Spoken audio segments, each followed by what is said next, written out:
The men who made Florence the richest city in Europe, the bankers and wool merchants, the pious realists, lived in grim defensive houses strong enough to withstand party feuds and popular riots.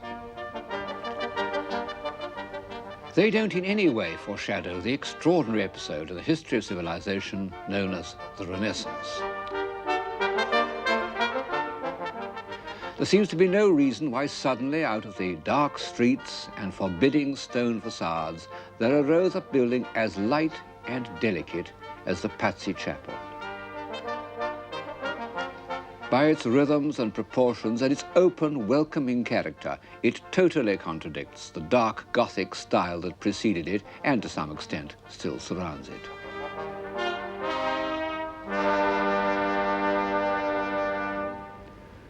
What has happened?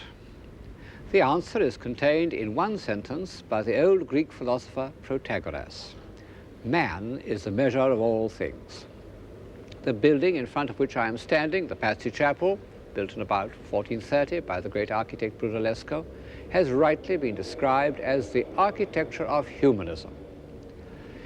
His friend and fellow architect, Leon Battista Alberti, addressed man in these words: "To you is given a body more graceful than other animals, to you power of apt and various movements, to you most sharp and delicate senses, to you wit, reason, memory, like an immortal God." Well, it's certainly incorrect to say that we are more graceful than other animals, and we don't feel much like immortal gods at the moment. But in 1400, the Florentines did. There's no better instance of how a burst of civilization depends on confidence than the Florentine state of mind in the early 15th century. Gloria in excelsis Deo.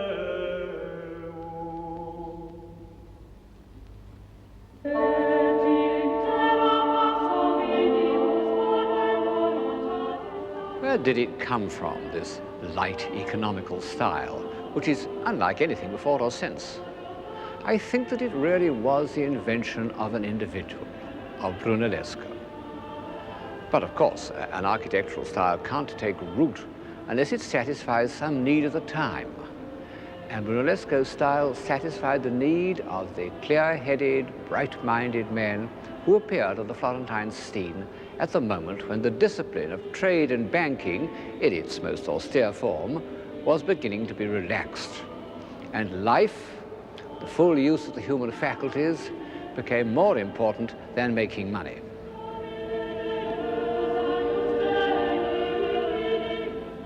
People sometimes feel disappointed the first time they see the famous beginnings of Renaissance architecture, the Pazzi Chapel, the old sacristy of San Lorenzo, because they seem so small.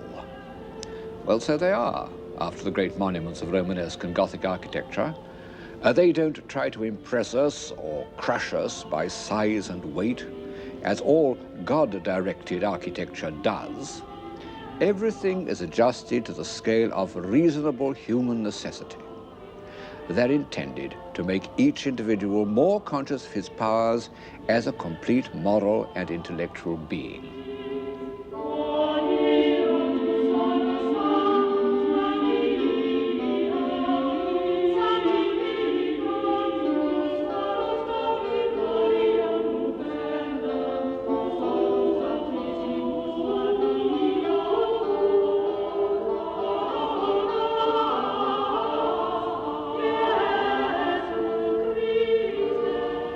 The dignity of man. Today, those words die on our lips. But in 15th century Florence, their meaning was still fresh and invigorating. One of the second generation of humanists, named Manetti, wrote a book entitled On the Dignity and Excellence of Man. And this is the concept that Brunellesco's friends were making visible. The grandest of all these testimonies to the dignity of man is by Masaccio, in the series of frescoes he painted in the Church of the Carmine.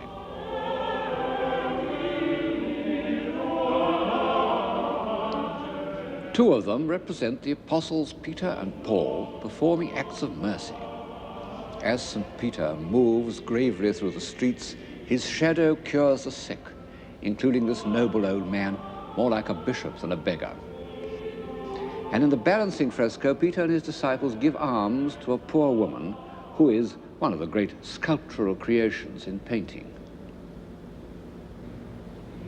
What characters they are, morally and intellectually men of weight, the least frivolous of men, infinitely remote from the gay courtiers of Jean de Berry, who were only 30 years older.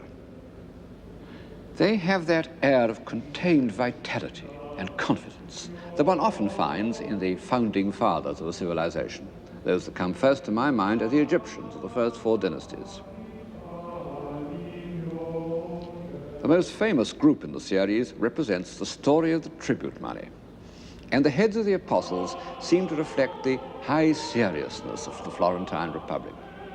It was directed by a group of the most intelligent individuals who have ever been elected to power by a democratic government.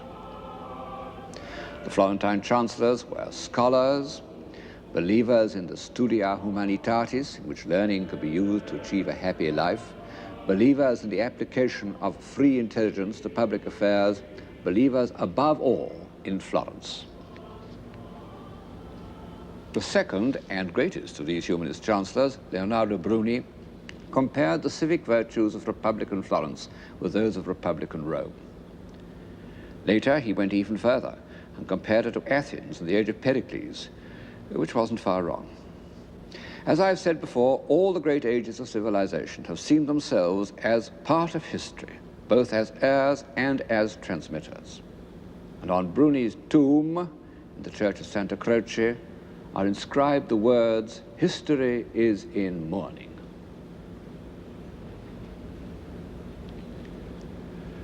Bruni and his friends had derived these ideals from the authors of Greece and Rome. Now, much as one would like to say something new about the Renaissance, the old belief that it was largely based on the study of antique literature remains true. Of course, the Middle Ages derived much more from classical antiquity than used to be supposed, but their sources were limited, their texts corrupt, and their interpretations often fanciful.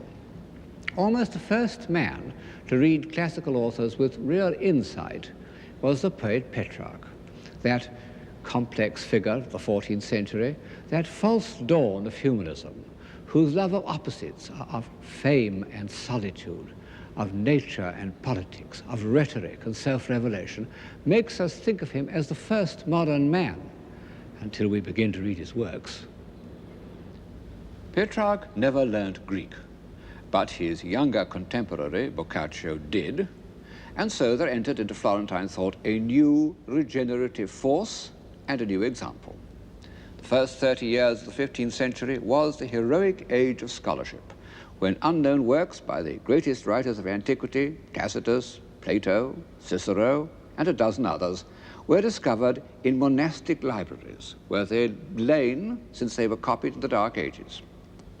And it was to house these precious texts, any one of which might contain some new revelation, that Cosimo de' Medici built the library of San Marco.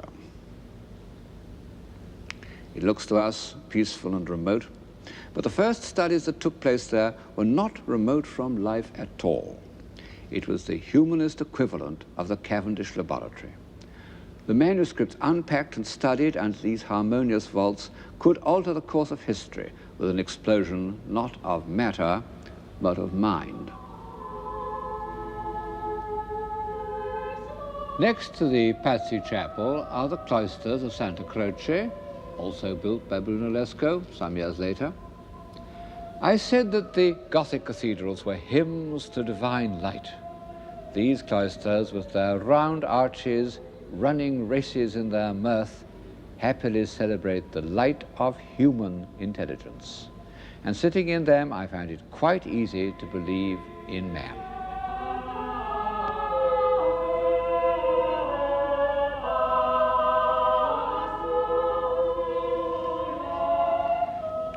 When I first came here nearly 50 years ago, I felt this is my true center.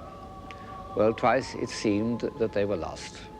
Once at the end of the German occupation, and once when the floods came and there were fishes swimming where my feet are in the ambulatory. But so far, the forces of destruction have been defeated. Clarity, economy, elegance. These are the qualities that give distinction to a mathematical theory.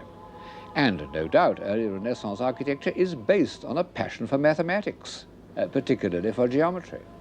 Of course, Gothic architects had designed on a geometrical basis, but it had been of immense complexity, as elaborate and as logical as scholastic philosophy. Nothing could be more geometrical than the Florentine baptistry, which is one of the earliest buildings in the city. But the Renaissance added to this tradition of design all sorts of philosophical notions, including the idea that these forms must be applicable to the human body, that each, so to say, guaranteed the perfection of the other. There are dozens of drawings and engravings to demonstrate this proposition, of which the most famous is by Leonardo da Vinci. Mathematically, I'm afraid it's really a cheat, but aesthetically it has some meaning, because the symmetry of the human body and the relation of one part of it to another do influence our sense of normal proportion. And philosophically, it contains the germ of an idea which might save us, if we could really believe it, that through proportion we can reconcile the two parts of our being, the physical and the intellectual. The same approach was applied to painting in the system known as perspective, by which it was thought that by mathematical calculation one could render on a flat surface the precise position of a figure in space. And this, too, seems to have been invented by Brunellesco. But we can see it best in the works of his two friends, Ghiberti and Donatello, whose low-relief sculpture is really a kind of painting. Ghiberti's Jacob and Esau on the famous baptistry doors shows perspective used to achieve a spatial harmony that has almost a musical effect. Donatello's relief of St. Anthony of Padua curing a boy's leg shows the other use of perspective, to heighten emotion by a more intense awareness of space. I don't know why, I always feel there's something alarming about an empty amphitheater, which suits the drama of this particular subject. The Florentines were extremely proud of this invention, which they thought, wrongly as it turned out, was unknown to antiquity.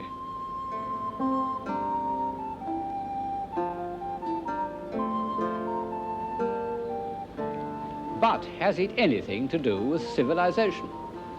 Well, when it was first invented, I think it had.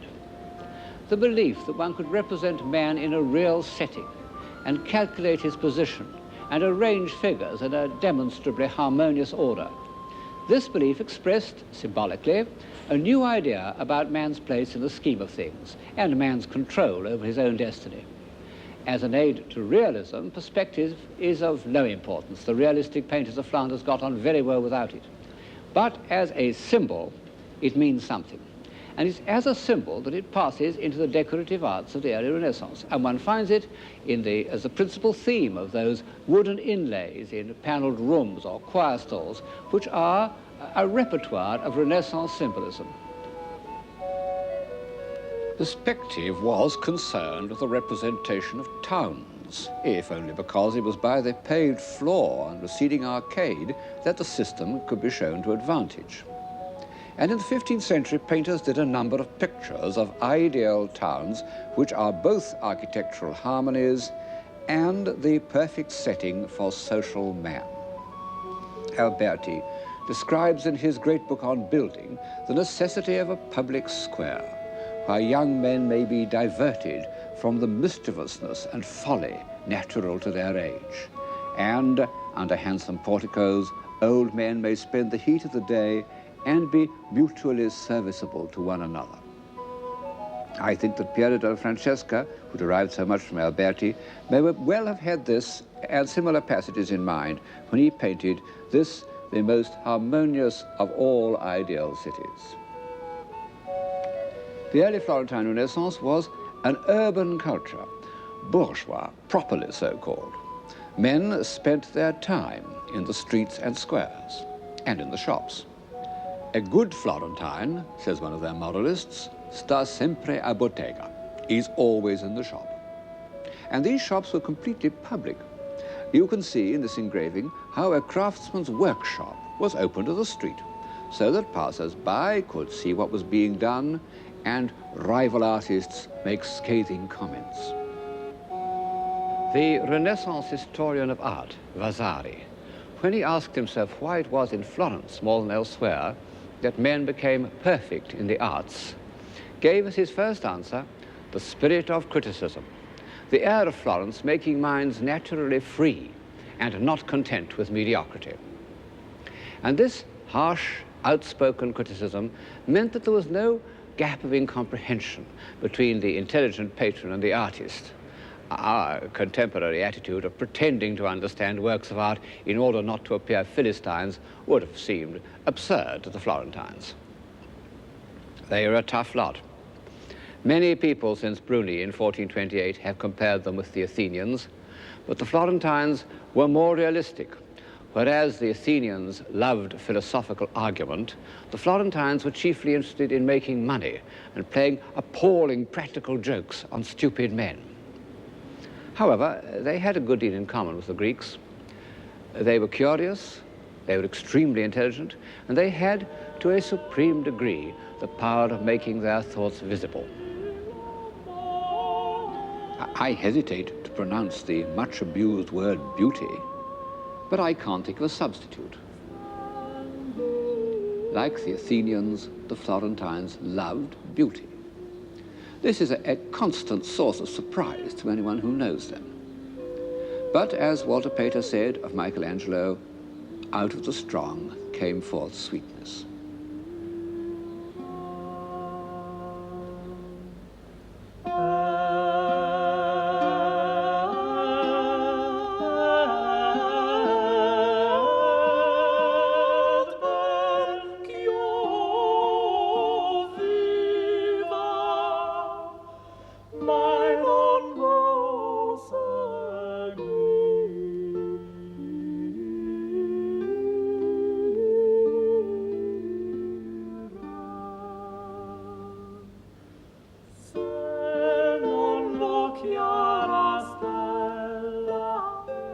Donatello paid an even more direct tribute to the antique concept of beauty in his bronze David. The body is almost disturbingly physical, and the head is derived from that of the great male beauty of the ancient world, the Emperor Hadrian's beloved, Antinous, although with a sharper Florentine accent that makes it far more attractive. Donatello's David stands in the hall of the Bargello, once a court of justice and a prison, now a museum, but still quite a good place to get the flavor of 15th century Florence, because it not only contains great works of the Florentine imagination, like the David, but also the portraits of famous Florentines. There were a few likenesses of individuals in the 14th century, Dante, Petrarch, Charles V of France, Jean de Berry, but they were exceptional. As a rule, medieval people were presented to the eye as figures that symbolized their status. The painter of the Spanish chapel in Santa Maria Novella, although he included so much lively detail, made his popes, kings, and bishops into stereotypes. Their status would have been recognized all over the Gothic world. But these proudly individual characters wished to record for posterity exactly what they were like. In fact, many of these busts are done from actual death masks, which even great artists like Donatello didn't hesitate to incorporate in their work.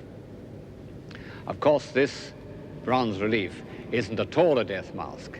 It's the self-portrait of that character who so often flits in and out of the program, the architect and universal man, Leon Battista Alberti. What a face. Proud and alert, like a willful, intelligent racehorse. Among other things, Alberti wrote an autobiography, and as we should expect, he is not inhibited by false modesty. He tells us how the strongest horses trembled under him, how he could throw further and jump higher and work harder than any man. He describes how he conquered every weakness because a man can do all things if he will. It was the motto of the early Renaissance. And it's reflected in the heads of Renaissance heroes as they have come down to us in their memorials, in Donatello's Gattamelata in Padua. Of course, these heads are so much idealized as to be, in our sense, scarcely portraits at all. Realistic portraiture, the use of the accidents of each individual face to reveal inner life, wasn't a Florentine or even an Italian invention. It was invented in Flanders and came to an immediate perfection in the work of Jan van Eyck. No one has looked at the human face with a more dispassionate eye and recorded his findings with a more delicate hand. But in fact, many of his sitters were Italians. Albergati, the cardinal who employed Alberti as secretary, and Arnolfini, a member of the international world of the wool trade, banking, papal diplomacy.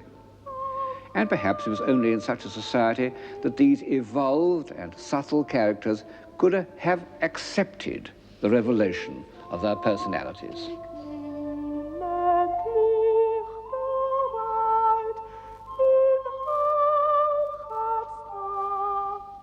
Van Eyck's exploration of personality extended beyond the face. He shows people in their setting and lovingly records the details of Arnolfini's daily life. His wooden patterns for walking in the muddy streets of Bruges, his little dog of nameless breed, his wife's elaborate sleeve, his own fur-lined cloak and convex mirror, and above all, his splendid brass chandelier.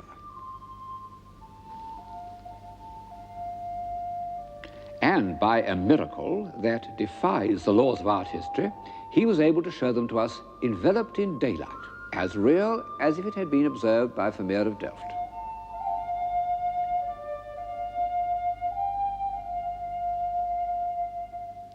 This sensibility to atmosphere the Florentines never attempted. They were a sculpture-minded people.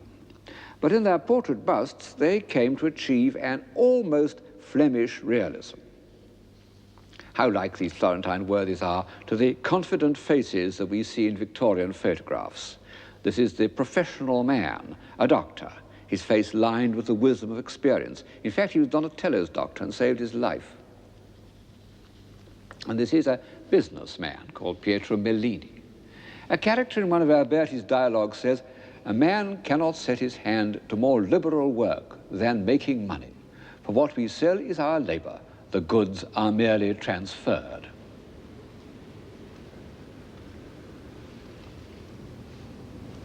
Yes, that was really written in 1434, not in 1850.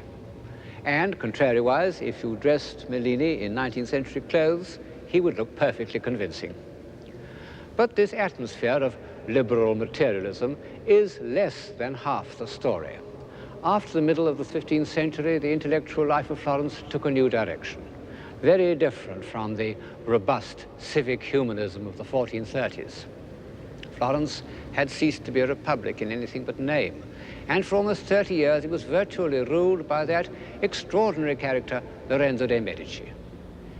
His father and grandfather had prepared the way for him by their activities as bankers. He himself was no financier. He lost a great part of the family fortune.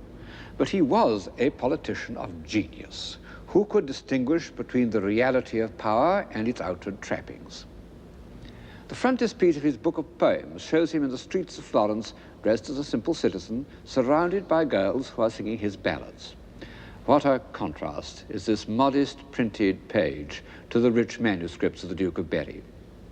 In fact, Lorenzo was a good poet and a most admirable patron of other poets, also of scholars and philosophers, but he wasn't much interested in the visual arts, and the paintings by which his period is remembered were commissioned by his cousin Lorenzino. And it was for Lorenzino that Botticelli painted the works in which the Florentine sense of beauty appears in its most evolved and peculiar form, the Spring and the Birth of Venus. In the earlier of them, the Spring, the subject is derived from Ovid, but this classical inspiration is given a new complexity by memories of the Middle Ages. The pagan divinities sway before a background of leaves like a Gothic tapestry. What a marvelous feat of the imagination. As for the heads, they're a discovery of beauty that means much more to us than the full, smooth oval of antiquity. Ecco la primavera che il cor fa rallegrare, tempe da innamorare e star con lieta cera, nove già l'aria e il tempo che pur chiama allegrezza in questo vago tempo ogni cosa vaghezza. L'erbe con grande freschezza e fior coprono i prati e gli arbori adornati sono in simil maniera. Nove già l'aria e il tempo che pur chiama allegrezza in questo vago tempo ogni cosa vaghezza.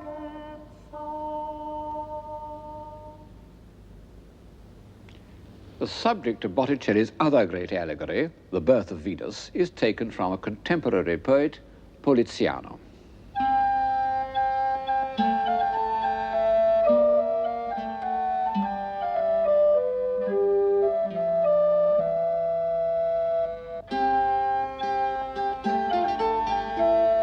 Poliziano was part of a group of subtle Florentines who were inspired by the late Greek philosophers known as Neoplatonists. And it was their hope they might reconcile these pagan philosophers with Christianity. And so Botticelli's Venus, not at all the amorous strumpet of paganism, is pale and withdrawn and dissolves into his image of the Virgin Mary.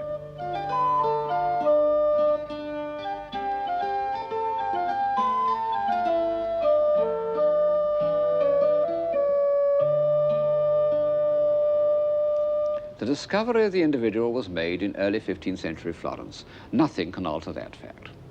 But in the last quarter of the century, the Renaissance owed quite as much to the small courts of northern Italy, Ferrara, Mantua, and above all Urbino, this small and rather remote town on the eastern perimeter of the Apennines. It could be argued that life in the court of Urbino was one of the high watermarks of Western civilization.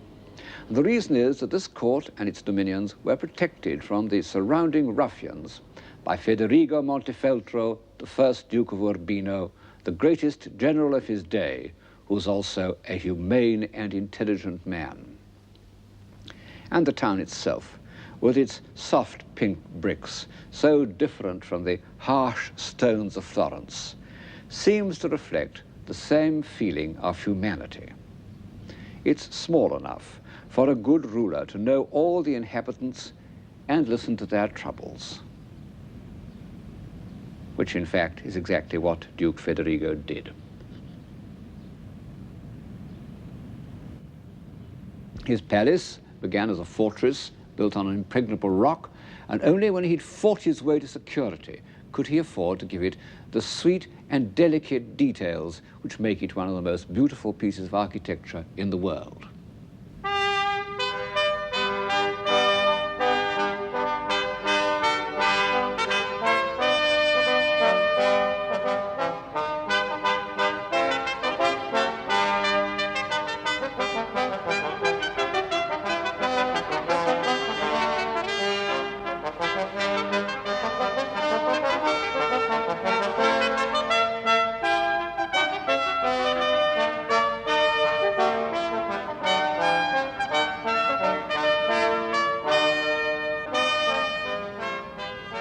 The Palace of Urbino has a style of its own. The arcaded courtyard, where I'm standing now, isn't speedy and springy like Brunellesco's cloister, but calm and timeless. And the rooms are light and airy, and so perfectly proportioned that it exhilarates one to walk through them. In fact, I think the interior is the most beautiful in the world, and the only palace that I can go round without feeling oppressed and exhausted.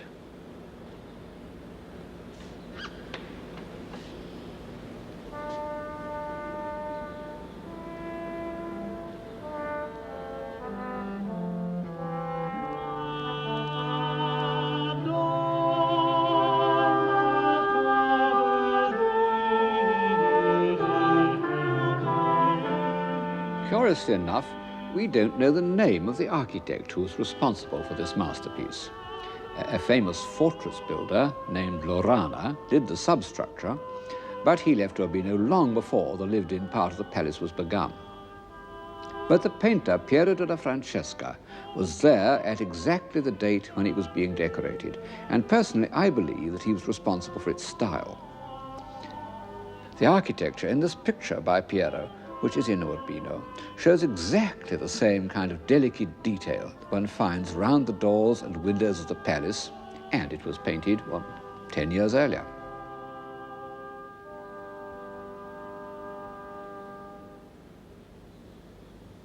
However, I think that the noble proportions and the whole sense of space must reflect the character of the Duke himself. His biographer, named Vespasiano di Bistici, refers again and again to the Duke's humanity. He asked the Duke, what is necessary in ruling a kingdom? The Duke replied, essere umano, to be human. Whoever invented the style, this is the spirit that permeates the Palace of Urbino.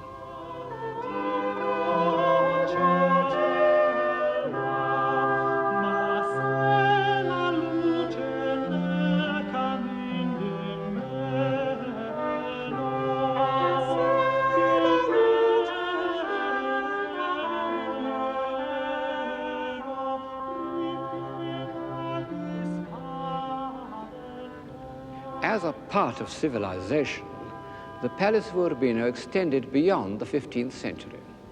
The great architect of the High Renaissance, Bramante, was a native of Urbino, may even have worked in the palace when it was being completed. The court painter was a silly old creature named Giovanni Santi, the sort of obliging mediocrity who was always welcome in courts, even in the court of Urbino. No doubt the ladies, when they were in need of a design for embroidery, used to say, let's send for dear old Mr. Santi. And when he came, he brought with him his beautiful little son, Raffaello. And so Raphael, one of the civilizing forces of the Western imagination, found his earliest impressions of harmony and proportion and good manners in the court of Urbino. Good manners. That was another product of Urbino. In common with other Italian courts, Ferrara and Mantua, young men went there to finish their education. They learned to read the classics, to walk gracefully, speak quietly, play games without cheating or kicking each other on the shins. In short, to behave like gentlemen.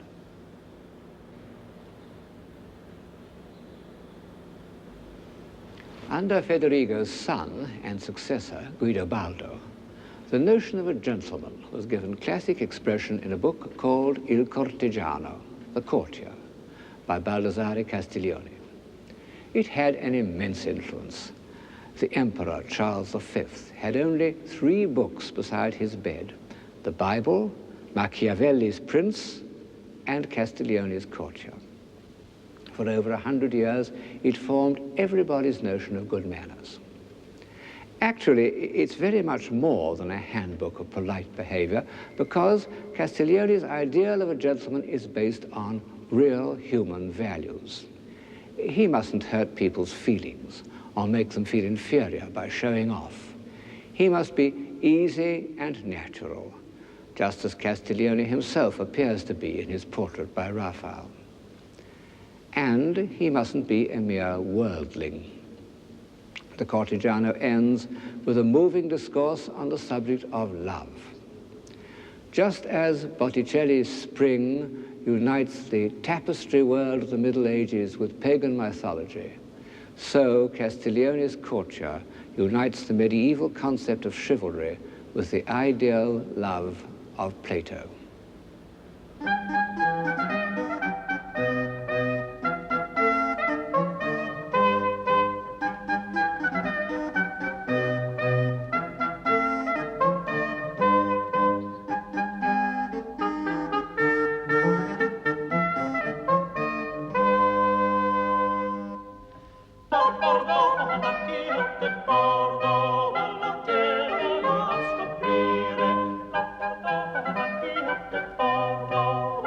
Volentieri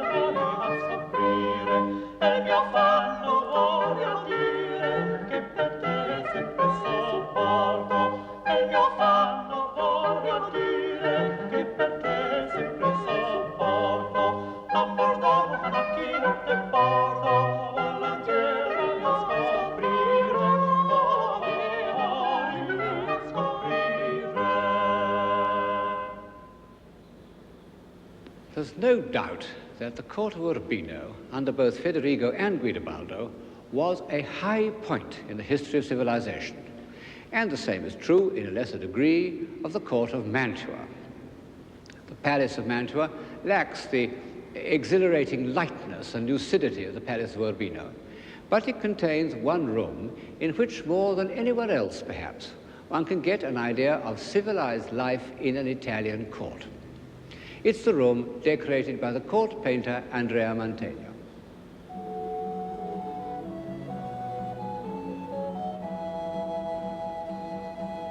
Birds and cherubs and people look down from an imaginary hole in the roof, a new use of perspective.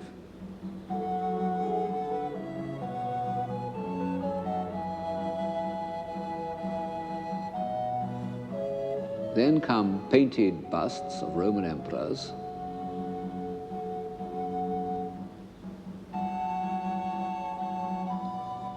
but the scene below isn't at all archaeological. It shows the Gonzaga family as large as life.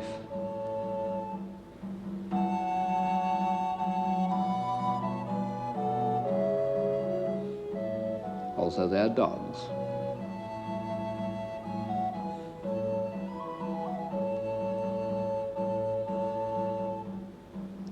Their courtiers, their old retainers, and one of their celebrated dwarfs.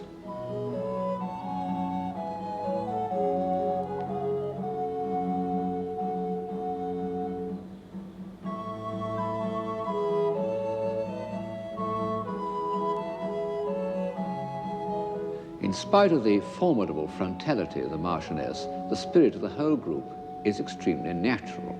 The little girl asks if she may eat an apple, but her mother is interested to know what news the Marquis has just received from his secretary. And in fact, it is good news that their son has been made a cardinal.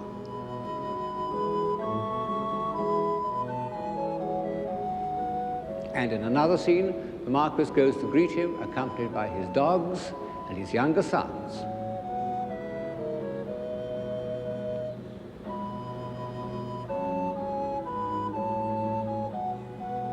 What an agreeably informal reception. One of the younger children holds his hand, and the little boy takes the hand of his elder brother. It's still without the odious pomposity that was to grow up in Europe during the next century and reach its zenith at Versailles. I'm bound to say that even Mantegna has not been able to make the newly created cardinal look like a very spiritual type, which reminds one of the obvious fact that this kind of social organization depended entirely on the individual characters of the rulers. In one state is Sigismondo Malatesta, the wolf of Rimini, who did things that even the most advanced theatrical producer would hesitate to put on the stage. In the neighboring state, Federigo Montefeltro, the God-fearing father of his people, and yet both of them employed Alberti, and both were painted by Piero della Francesca. Federigo was a lover of books, who made the Palace of Urbino into one of the finest libraries in Italy. But when he read them, he left his armor on, and he needed to. This was one of the weaknesses of Renaissance civilization. And the other, no less obviously, was that it depended on a very small minority. Even in Republican Florence, the Renaissance touched relatively few people. And in places like Urbino and Mantua, it was practically confined to the court. This is contrary to our modern sense of equality. But one can't help wondering how far civilization would have evolved if it had been entirely dependent on the popular will. W.B. Yeats actually used the example of Urbino when he addressed a poem to a wealthy man who promised a subscription to the Dublin Gallery if it were proved that the people wanted pictures. He said, and Guidobaldo, when he made that mirror school of courtesy where wit and beauty learnt their trade upon Urbino's windy hill, had sent no runners to and fro that he might learn the shepherd's will.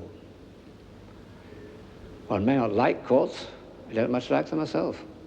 But at a certain stage, it's only in a court that a man may do something extravagant for its own sake, because he wants to, because it seems worth doing, something like the extraordinary wooden inlays in this study.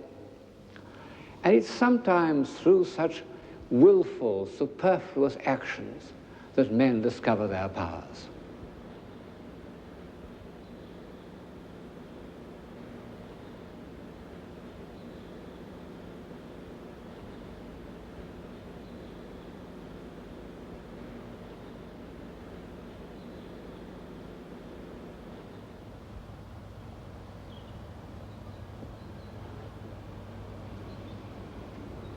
All the same, as one walks through these splendidly extravagant rooms, one can't help thinking, what about the people in the fields? All those shepherds who Mr. Yeats rightly supposed that Guidobaldo did not consult on matters of taste and good manners. Could they not have had a kind of civilization of their own? Well, there is such a thing as a civilized countryside. Looking at the Umbrian landscape with its terraces of vines and olives, and the dark vertical accents of the cypresses, one has the impression of timeless order. There must have been a time when it was all forest and swamp, shapeless, formless. And to bring order out of chaos is a process of civilization. But of this timeless rustic civilization we have no record beyond the farmhouses themselves, whose noble proportions seem to be the basis of Italian architecture.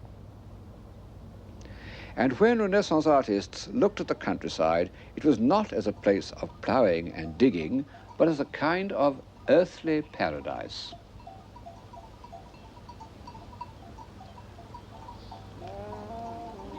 This is how it appears in the first evolved landscape in European painting, the background of Van Eyck's Adoration of the Lamb.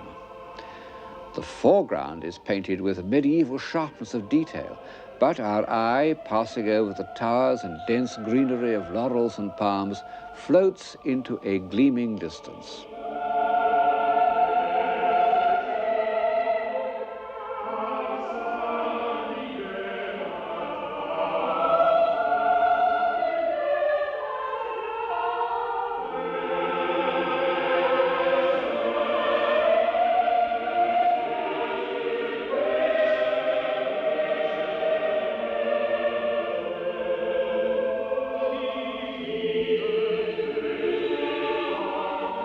Already, awareness of nature is associated with the desire to escape and the hope of a better life.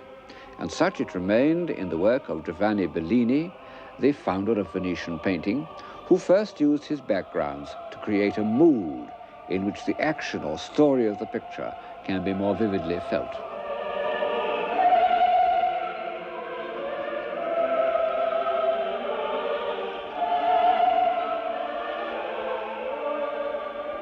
Bellini was a religious painter.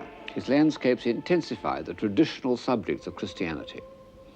His pupil, Giorgione, was to extend the humanization of landscape to contemporary life.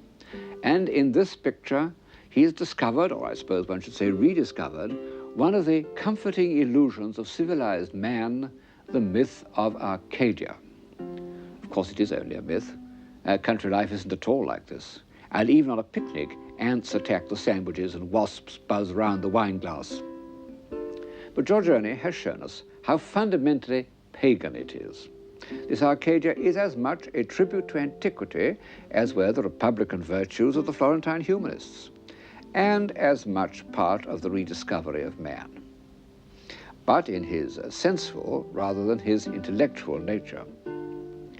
With Giorgione's picnic, the balance and enjoyment of our human faculties seems to achieve perfection. But in history, all points of supposed perfection have a hint of menace, and Giorgione himself discovers it in that mysterious picture known as the Tempesta.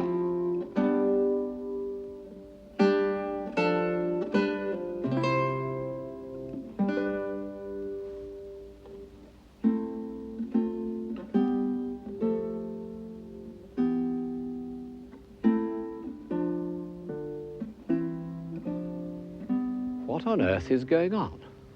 What is the meaning of this half-naked woman suckling a baby, this flash of lightning, this broken column?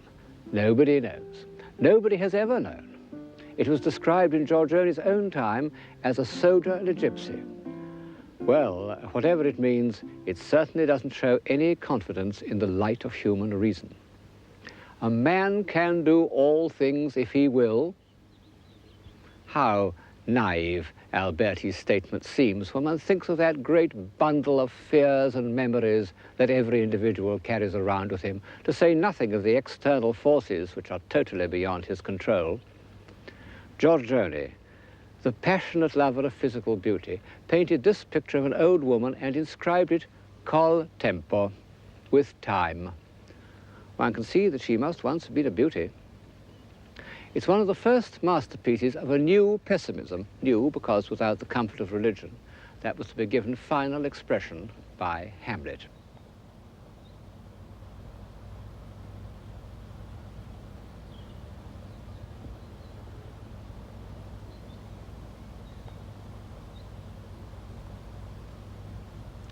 The truth is, I suppose, that the civilization of the early Renaissance was not broadly enough based.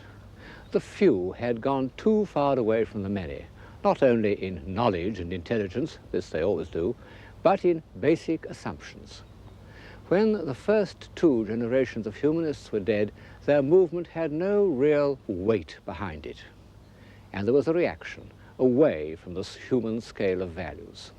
Fortunately, they left in sculpture, painting, and architecture their message to every generation that values reason, clarity, and harmonious proportion, and believes in the individual.